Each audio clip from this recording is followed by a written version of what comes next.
Jay is the host of the podcast On Purpose and the author of the New York Times best-selling book, Think Like a Monk. For the past several years, Jay has been working hard to, as he puts it, make wisdom go viral, which he does by sharing insights with his millions of followers on Facebook and Instagram, and with his over 7 billion views on YouTube. Jay's wisdom has been lauded by powerhouses like Oprah and Ellen, and has been named on Forbes' 30 Under 30 list. But Jay's path to success has been anything but linear, as we'll discuss in our interview. In fact, to get to where he is today, Jay had to take some incredibly hard and unconventional career risks and overcome massive amounts of imposter syndrome. Jay Shetty, thank you so much for joining Imposters. I want to say thank you to you. I mean, we've been working towards this for a long time, so I'm so grateful for all your love online. I love connecting with someone over Twitter. I think that's what we connected over. Yeah, we connected over Twitter at first, then a few times on Instagram, a few times over email. But it's just interesting the world we live in, where I have so many friends that I've never actually met in life, but I feel a closeness to them in so many ways. Yeah, definitely. I feel that warm towards you too, and I'm glad that we're finally meeting in person. But thank you for the opportunity. Absolutely. So I don't know how else to say it other than it feels like you've had 7 careers in your life. Like it feels like you have just experienced so many different things. And people, I think today, know you as someone who's making wisdom go viral, as a podcast host, is someone who's written a book, does all these things. But you've had so many other experiences in your life that have kind of informed where you are now. And so I would love for you to take me from the beginning. What was childhood like for a young Jay Shetty? So I did this interesting activity recently where I sat down and I realized I'd been working for around 20 years now. And how old are you now? I'm 34. Okay. And so around 22 years. And I was like, wow, that's an interesting number. And I sat down and I wrote down every job I'd ever had. I have it in my notes section on my phone. But how many jobs? I think I can say it from my memory. Let me go through it. I don't know the number, but so it was newspaper boy, like paper delivery dude, worked in a grocery store, stacking shelves, then worked in retail, selling like women's clothes, denim, that kind of stuff. Then was a tutor. I coached students at college to make extra money in younger years in things like economics and psychology and philosophy and things like that. And then I lived as a monk for 3 years. Then I worked as a digital strategy and innovation consultant at Accenture. Then I was a senior host and producer at Huffington Post. Then I started my entrepreneurial journey, which now has led to books, podcasting, media, everything else. So at least 8. Which I think is such an important thing to call out, because I think people will look at you today and be like, God, this guy, he has it all. He's in his mid-30s, super wise. He's built a massive audience. You know, he has all these different lines of business. Like, clearly, he has it all figured out. And I think just by you laying out these, whatever it is, 9, 10 jobs that you've had, it has been anything but a linear path to get there. And I'm sure from your perspective, it's like you don't have it all figured out at all. You're just working your best to do it. No, I have it completely figured out, actually. No, yeah, no, not at all, not at all. And yeah, it's just fun looking back that way and trying to piece it out. But sorry, I'll answer your question. I just thought that was interesting. And I recommend everyone does that activity. I think we often also think about our careers as when I graduate from college. And I'm like, but that's not your career. Like, your career starts whenever you choose for it to start. The question about my childhood or where the first job began? Your childhood. Yeah. I'd say that I was born and raised in a family where obedience, discipline were top priority. Performing well at school was really important to my parents. And so despite me going to a fairly rough school where education wasn't a priority of my peers, my parents were emphasizing homework, after school work, extracurriculars. I was being trained from the age of 8 to get into a grammar school, which is a school you have to take an exam for that gives you a private level education without having to pay for it. My parents didn't have the money to send me to private school, but they wanted me to work hard in order to do that. And so I felt like I lived a very disciplined life. Look at that. Obviously, when you're a kid, there's moments where you accept it as normality. And then there's times when you're like, oh, I just want to hang out. And now I look back and feel really grateful that my parents made me do that, because I think it gave me a certain way of working that I wouldn't have developed otherwise. And I was pretty much a teacher's pet up until about age 14. And then age 14 was when I went off the rails, started to rebel, started getting involved in the wrong groups, wrong circles, getting involved in activities that I wouldn't recommend to anyone. Like what? Everything from experimenting with drugs through to violence, through to, just nefarious, stupid activities and stuff that I think most kids do. But I think we just got into it really young, like 14 was a bit young for that. And then by the time I was 18, I was kind of done and I'd kind of exhausted all of the craziness. And it was actually my dad who started handing me biographies and autobiographies. So my dad was worried that I didn't like reading, and so was my mom. I really hated reading fiction. I was the same way. Hated reading fiction. So I don't think I read a book until I was 14. My dad started giving me biographies and autobiographies, and I read Malcolm X, I read Martin Luther King. I also read David Beckham and Dwayne "The Rock" Johnson because I was a big wrestling and soccer fan growing up. And so I was reading these really diverse biographies and autobiographies, and I was thinking, wow, these people have all done something phenomenal with their life. And that's where I started to get fascinated by personal development and personal growth without knowing what that was. So 2 questions. One is, when you were going through kind of this phase after 14 of being more rebellious, of just experimenting, what was it inside of you that was driving you to do this? And do you think at that point in your life you had a sense of who you were, what you wanted to be? Yeah, there was a certain self-awareness at the time that I could hear as a little voice in my head or my heart that was like, you don't want to do that. You're not good at that. Do this. And it was actually healthy.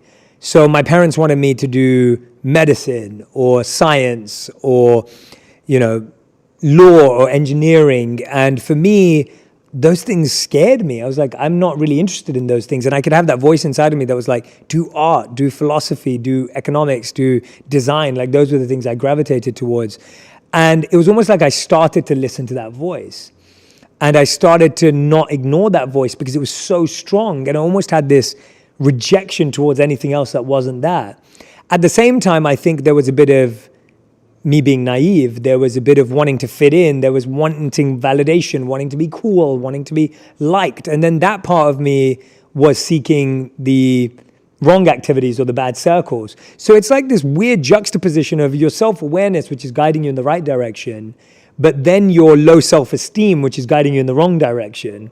And so you've got these two things pulling on you, and you obviously don't know this as a 16-year-old. I can only say this in hindsight.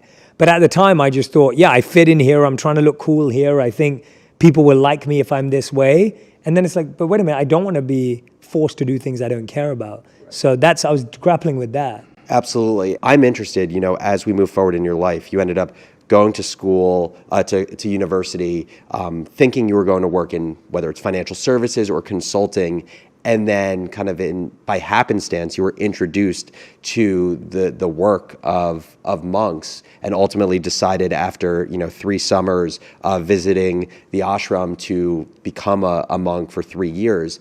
How hard was that decision when you just had talked about during your rebellious years, at least a part of you was driven by kind of the need for validation?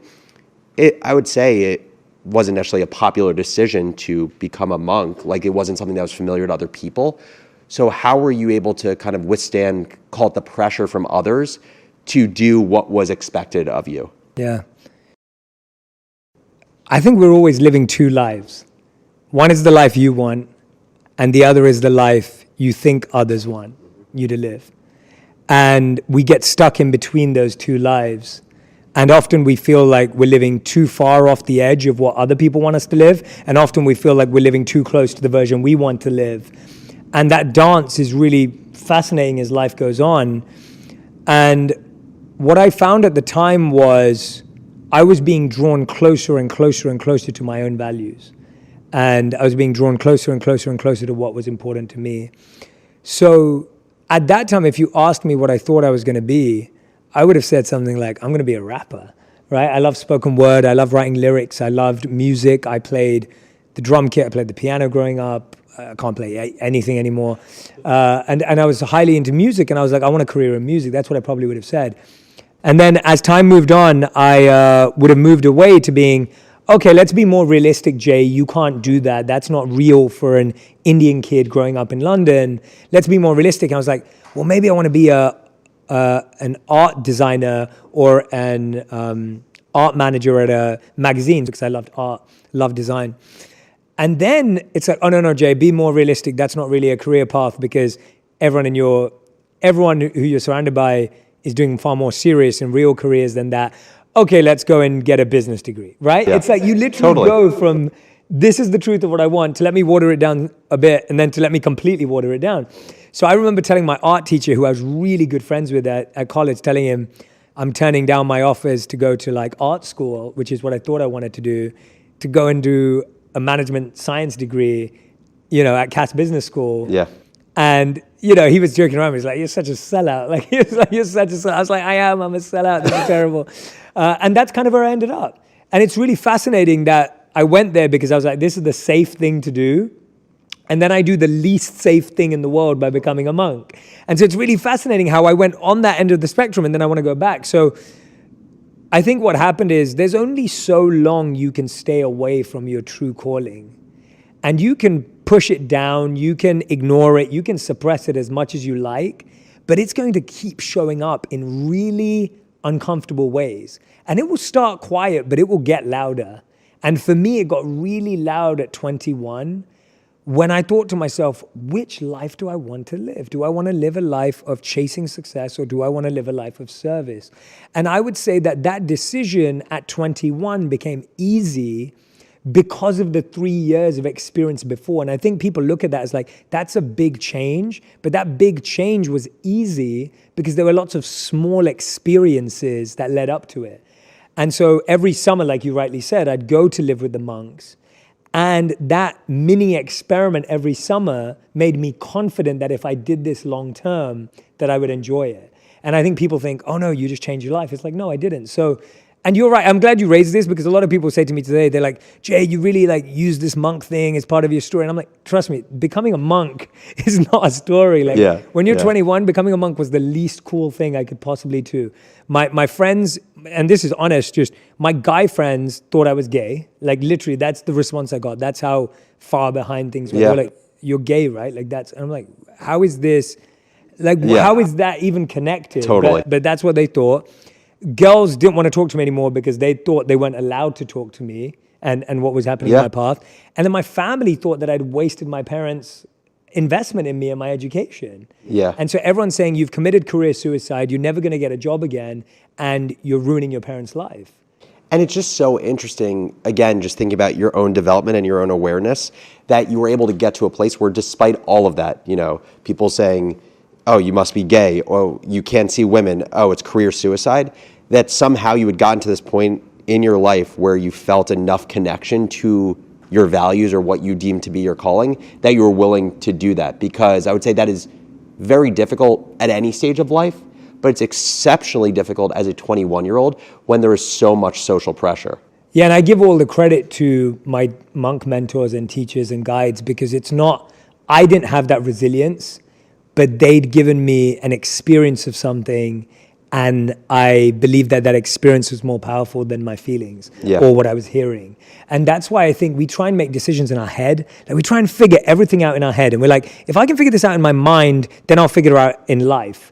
And it's like, no, go and have a real life experience. Go and do the thing for a short amount of time, and then you'll know what to do. And so I think you can only spend that much time in your head figuring out personality tests and conversations and questions and reflecting and introspecting. And after a while, you just got to go do the thing. And if I never went and spent those summers living as a monk, I would never have wanted to be one because I wouldn't know what it feels like. Totally. I'm interested for you to talk in a second about when you went to become a monk, the work you did and how you knew that you enjoyed that work. Because what I've even realized, right, after selling a business in the last few years and thinking about what's next, I always will intellectualize, how do I know if I am enjoying the things that I'm doing? Do I love this work? Am I passionate about it? And the issue is, the more that I overthink, am I passionate about this thing, the less I feel passionate about it because I'm intellectualizing the experience.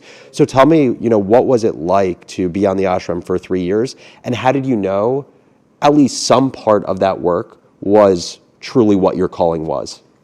Yeah, so there's two parts to any work we do. There's the process and there's the result. And loving the work you do means you love the process and you accept the result. Whereas the way we've been trained in modern society is all that matters is the result. If the result is good, then you must love your job. If you see someone win an Oscar, they must love their job. If you see someone make lots of money and sell their company, they must be happy. So we define someone's happiness based on how the result is, whereas all ancient wisdom would suggest is happiness is based on how much you enjoy the process. And the process is as enjoyable as you believe it's aligned with your values and what you care about. And so at the time, my goal of becoming a monk was simple. I wanted to learn to master my mind, my ego, my envy, my jealousy, my comparison, and my illusion. And I wanted to serve. I wanted to improve the lives of other people. I wanted my life to make a difference in other people's lives. So I knew that as long as I was doing work in those two areas, no matter what activity you do, you'd be happy. And I think that's another challenge we do. We get locked up in the activity. Do I like being an interviewer? Do I like being a writer? Do I like being a podcaster? And if you ask me, I'm like, I would use any tool possible to master my mind and improve the lives of other people. I'm not attached to what medium or forum. I only use social media because it was the last option. It was the last thing I wanted to use, but there was no other option that I had because no one else would give me a chance. So I'm not attached to the medium or the role. It's like you're focused on what do you want to bring to the world and what intention are you bringing in.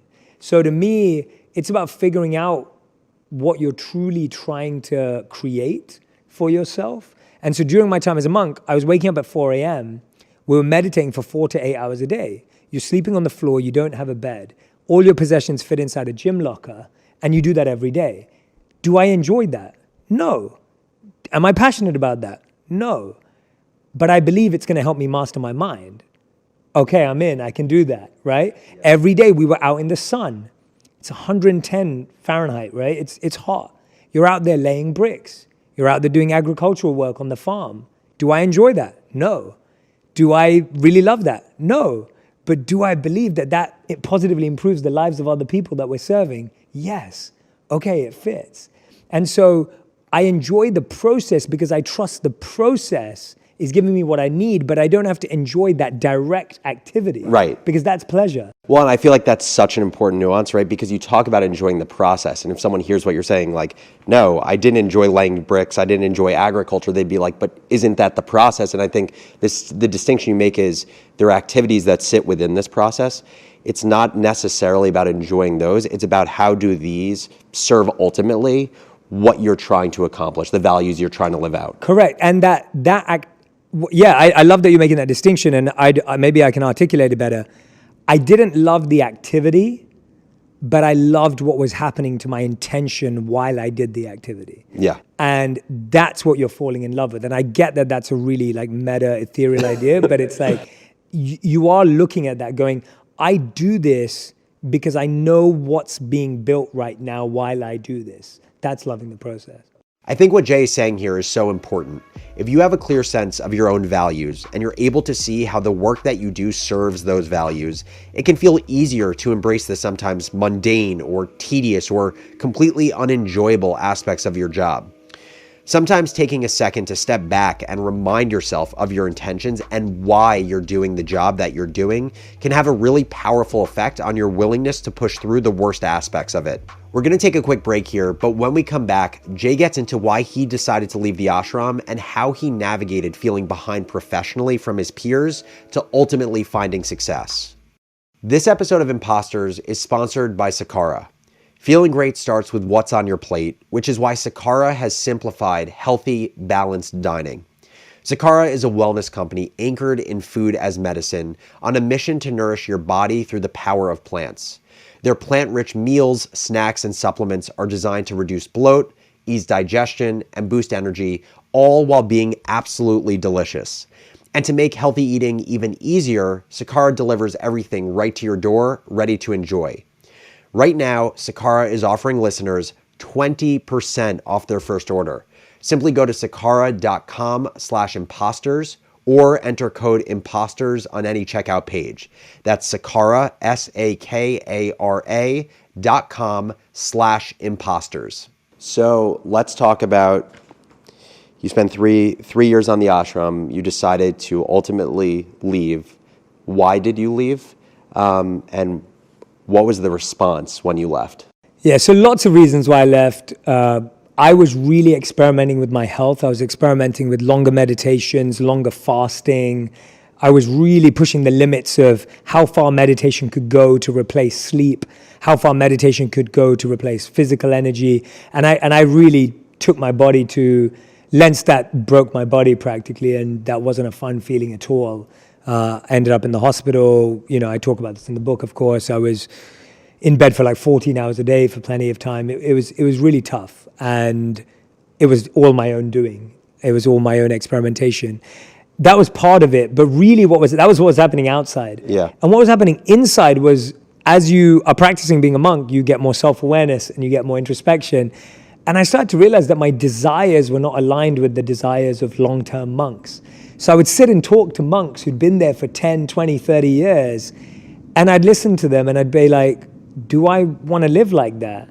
And the answer was no. What were their desires versus your desires? Well, their desires were complete surrender, complete service, no personal creativity or personal expression.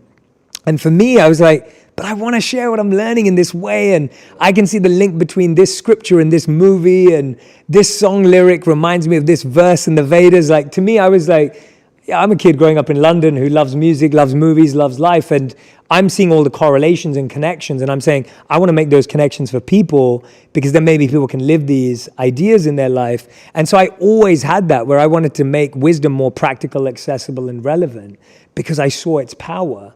And I felt called to do that. And it was as much a realization that I wanted to do that as I wasn't a monk. And that's hard, because, you feel married for 3 years, literally, and then you feel like you're getting a divorce. And that's actually how it felt for me. I felt like I was divorcing the love of my life. It felt like a breakup. And it was really tough leaving, because it almost felt like I went back to all that noise where everyone was right. You're not going to get a job. How are you going to fit in now? You've lost all your friends. And now you've gone back to a world where your friends are like 25, 26 years old.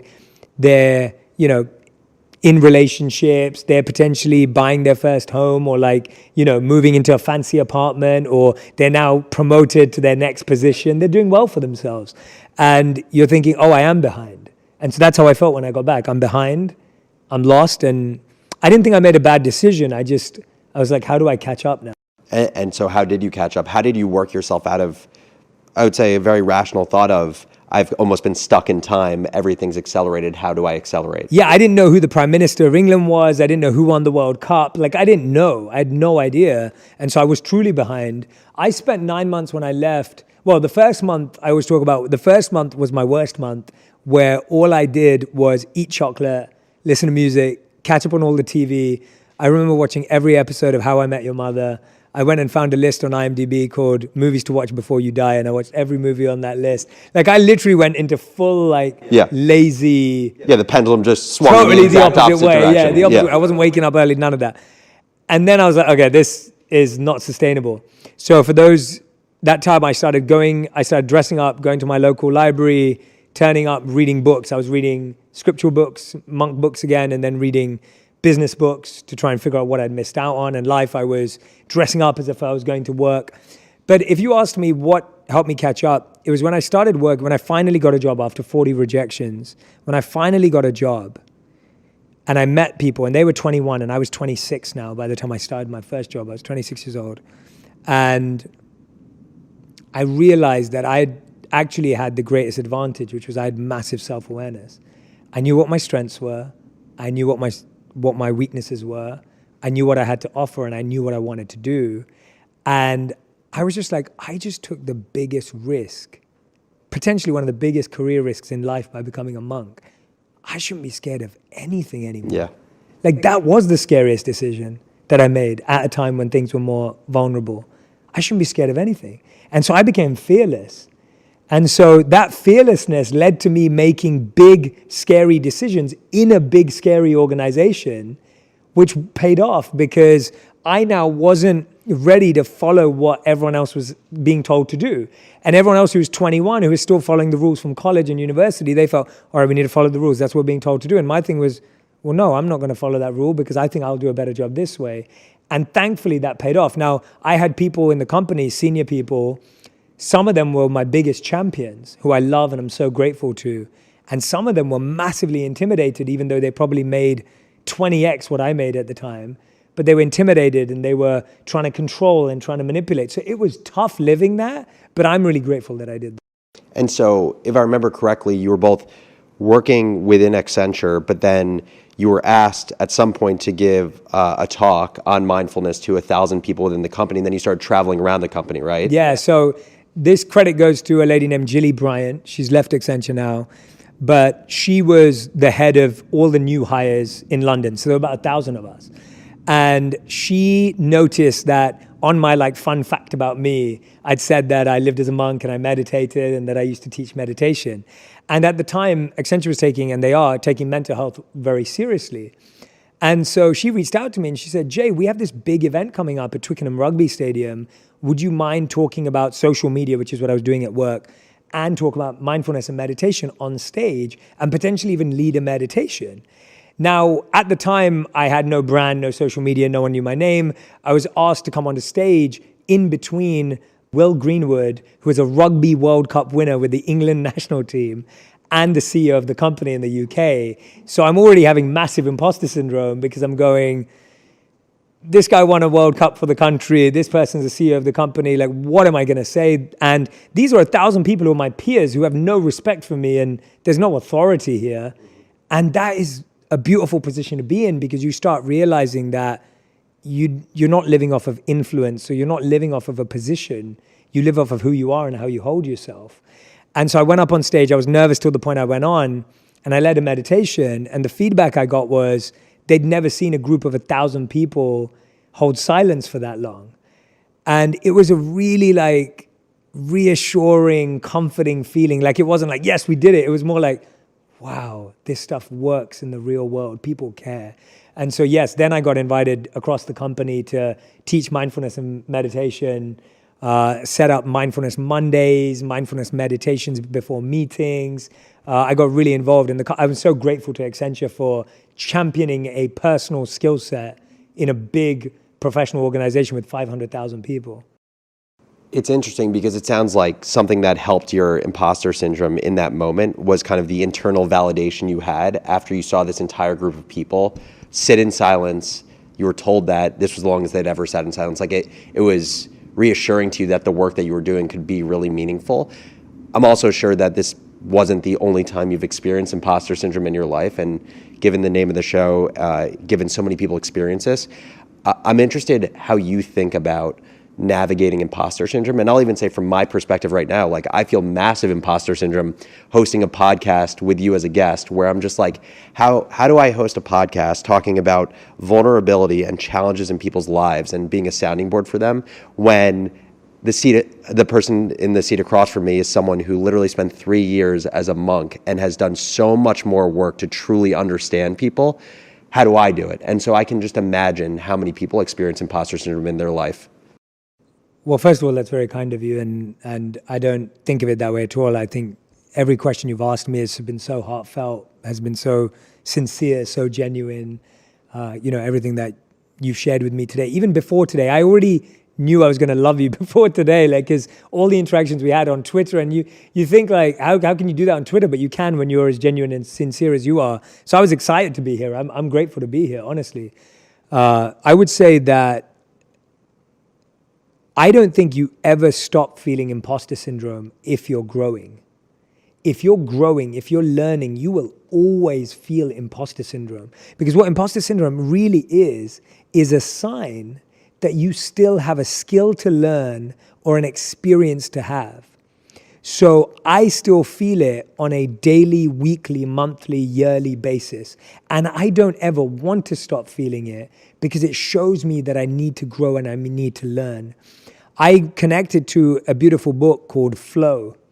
And Flow talks about how to experience a state of flow, which musicians experience, which artists experience, which singers experience, is when your challenge meets your skills.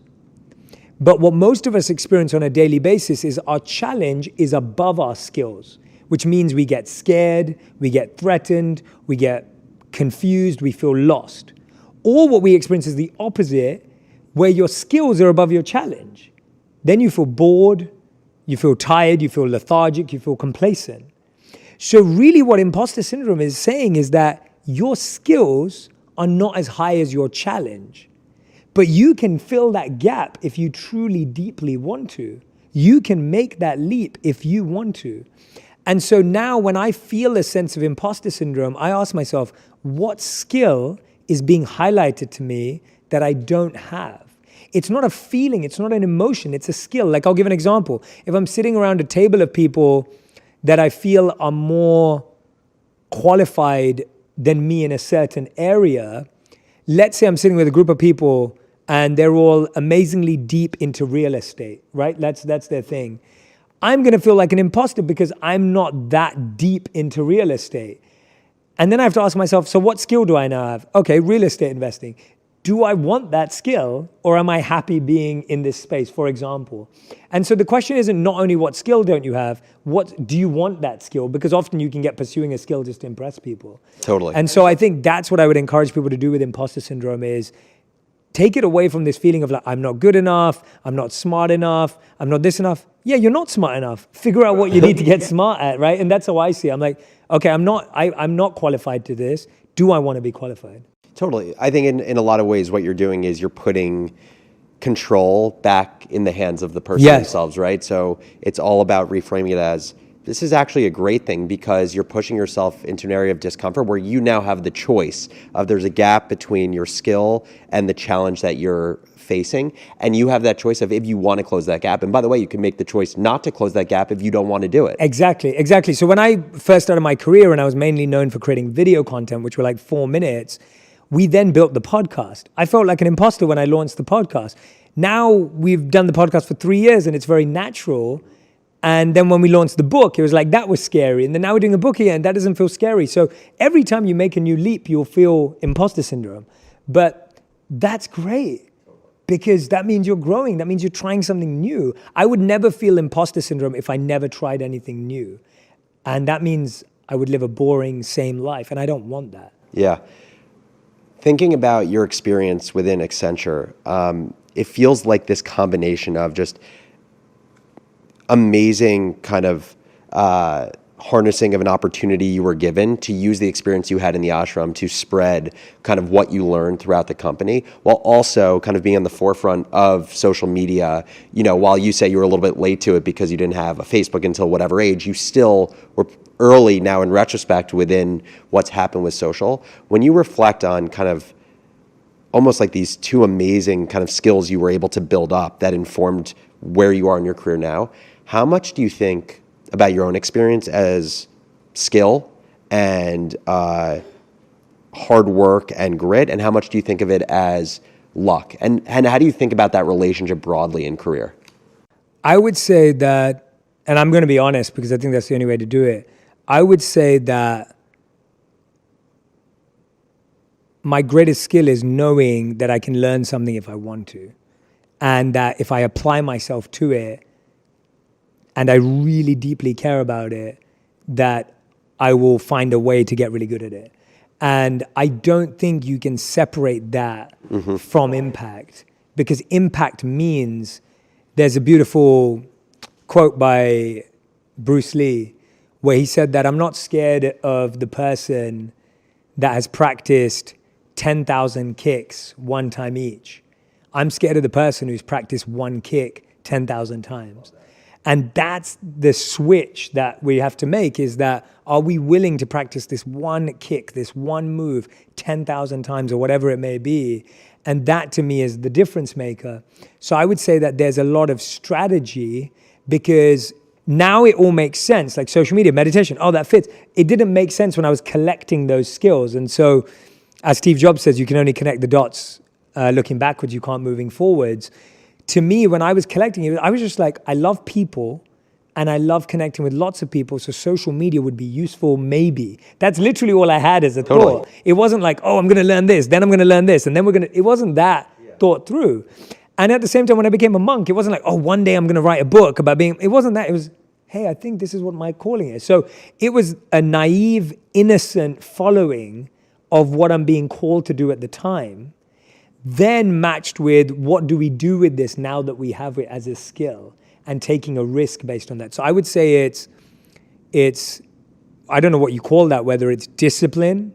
Yeah, it feels like the combination of like intuition and action when an opportunity presents itself. Yeah, that's better than what I was about to say, so I'll take that. Intuition, action, I just came up with this. Intuition, action.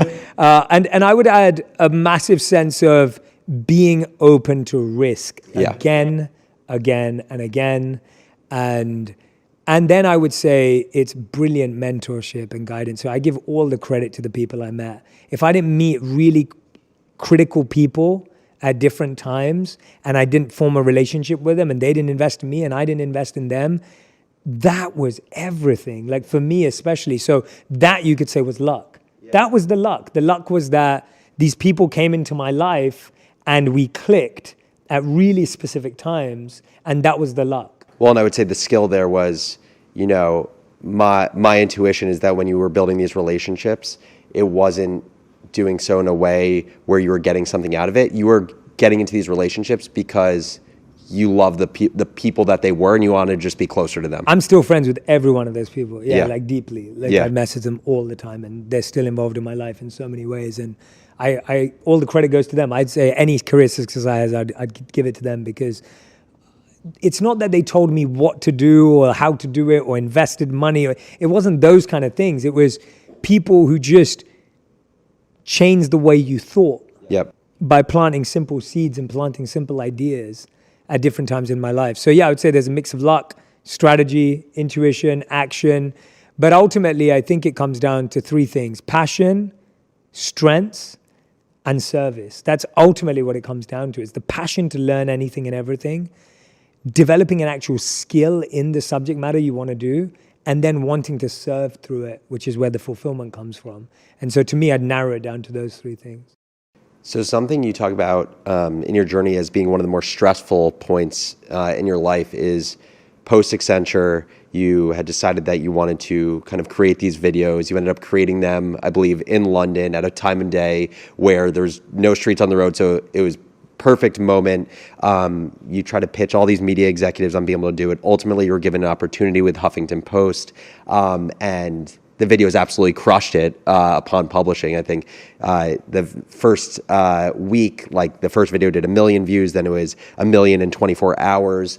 But then you talk about at a point in the journey of Huffington Post where you were working there, it was going great, but you were within 4 months of not having money to live. Talk about just that period in your life and how you worked through it. Yeah, and even getting, or everything you just described is just such a tough time, because I got married, changed job 3 times, moved country all in the same year.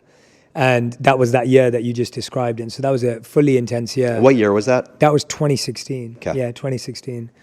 And this time that you're talking about was coming up to 2017, when my work at Huffington Post ended. Ariana Huffington had led to start Thrive Global, she's still a dear friend and mentor and wonderful human being. But my work there was ending. She'd left, she'd moved on. My position kind of wasn't there anymore. And I was 4 months away from being broke and 30 days away from my visa to America being taken away because it was attached to my work visa.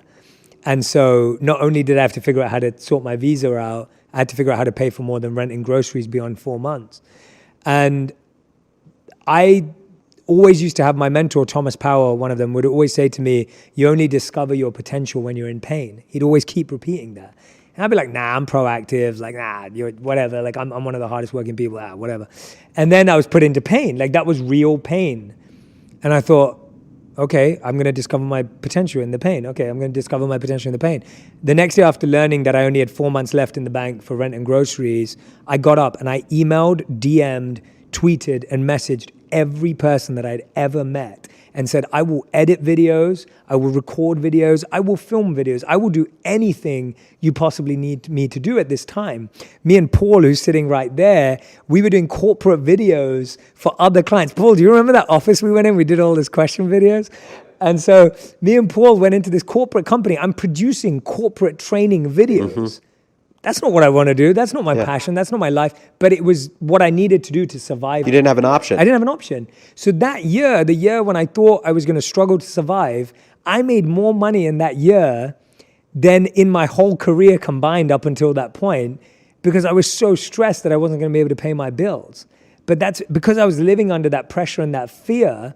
It catapulted me and incentivized me to another level. And all of a sudden, I'd broken my own ceiling, and I was like, oh, I had no idea what I was capable of until that happened. And so I just kept stretching every single year. And so for the past 5 years, we've just been stretching the capacity every single year. And it blows my mind because I would never have believed any of it was possible. And it's only been possible because that pain forced me into a accelerated period that I never imagined I would have got into if I didn't end up in that pain. So one last question I have for you is, how do you deal with the difficulties of having the brand that you have today? And I mean that in two ways. In one way, when people say, Jay has commercialized mindfulness and is making a lot of money off of mindfulness, something that generally the focus isn't on material things. And the second is for your own work, for your own self, how do you continue to have the mind that you want to have while working with, let's say, platforms that are built for serving external validation that is addictive? Yeah. So I can honestly say that my intention from the beginning has always been to purify myself and help serve the world. I've always wanted to solve the inner conflict and the inner pain and the inner challenges and then help other people do that. On that path, I realized that in order to scale, accelerate, and truly provide this message to as many people as possible for free, you had to figure out how that lived as a business. Because what I do every day requires, we have 50 people across the world doing different things right now, and I need each and every one of them to have the impact.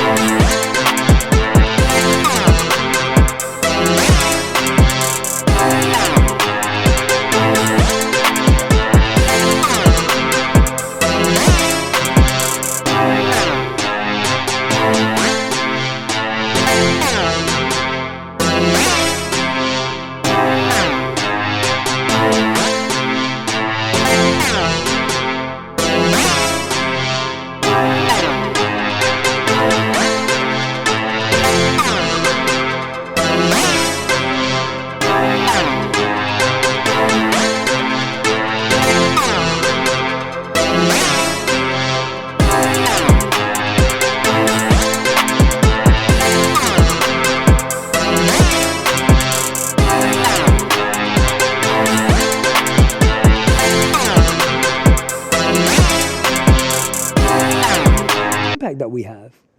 And without each and every one of those team members that play such an important and vital role, I wouldn't be able to do this.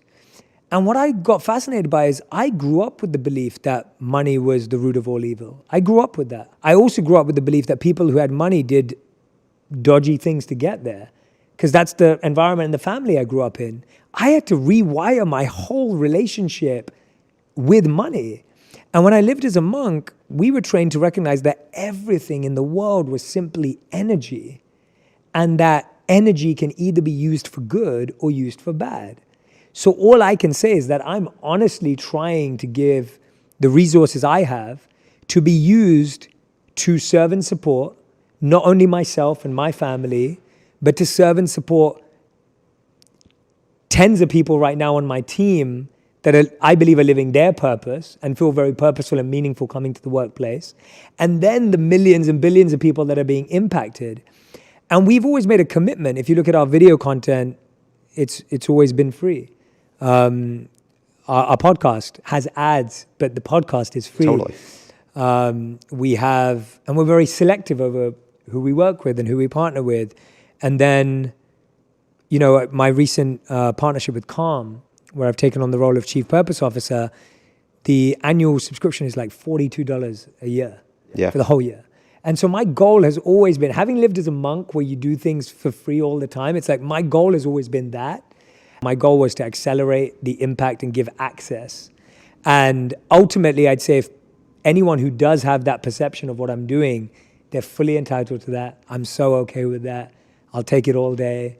I have nothing to debate on. I appreciate you for how you think about the world. And so I let people have their opinions, and I have my intentions, and I hold on to those. Second part of your question was, how do I do that for myself? Yeah. I just got back from spending about 2 weeks in India. And I was back at the ashram that I lived at. And I go back there every single year. I didn't get to go back the 2 years of the pandemic, but every single year since I left. And now my wife and I go back every year. And we'll be there for like 2 weeks to potentially a month. And I'll live like a monk again. And I love being back in that environment because they don't care what I'm doing, what's been achieved, what hasn't been done, what the numbers are. They just don't care. And so I'm constantly around people who demand more of me than what the world does. And so one of my teachers, I remember him saying to me, he asked me for an update, so I was telling him what I was doing. And he said something that has always stayed with me, and it really it hit me, and it almost scared me because it was so much harder. He said, Jay, for all these things that you're doing, I have no expectations for this in your life. He said, my only expectation is that I simply demand the purity of your heart, because that's all I want. And that's way harder. That is a monk mic drop. That was a monk mic. My monk teacher said that to me, and that's way harder. Yeah. Everything else is way easier. And so that's kind of what keeps me on track, is I'm constantly surrounded by people who don't live in this environment, who don't value these things, who don't care about them, who loved me before, during, and will love me after, and even my wife. I think my wife gets a lot of credit for that. My wife doesn't care.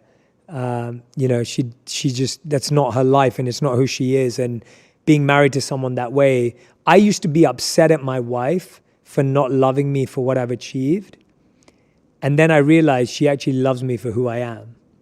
And I felt really stupid. And I realized that was so much more special, to have someone who's been with me through being broke, through moving country, through having lost it all, to having it all, to being in between. And I'd take